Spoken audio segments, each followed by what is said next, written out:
जी गोष्ट आपण आत्मसन्मानाने मनापासून केलेली असते आणि कष्टाने केलेली असते, देव तिला कधीच पाण्यात नेत नाही बरं का.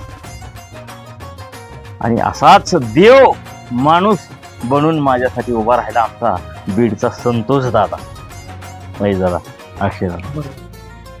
आणि ज्यांच्या वतीनं मी त्या व्यक्तीचं मुद्दामून नाव या ठिकाणी घेतोय, ज्यांच्या वतीनं ही संपूर्ण माहिती सोशल मीडियाच्या माध्यमातून सगळ्यांपर्यंत पोहोचली, असे आमचे लाडके करमाळा तालुक्याचे नव्हे तर संपूर्ण महाराष्ट्राचे लाडके लोकप्रिय रील स्टार, अभिनेते आणि उत्तम डान्सर विक्रम दादा यांच्या वतीने यांचंही या ठिकाणी खूप खूप खूप आभार. त्यांनी तो व्हिडिओ सोशल मीडियाला टाकला की सयाजी थोरात आमचे पाहुणे रील स्टार करमाळ्याचे, त्यांची आयडी हॅक झाली.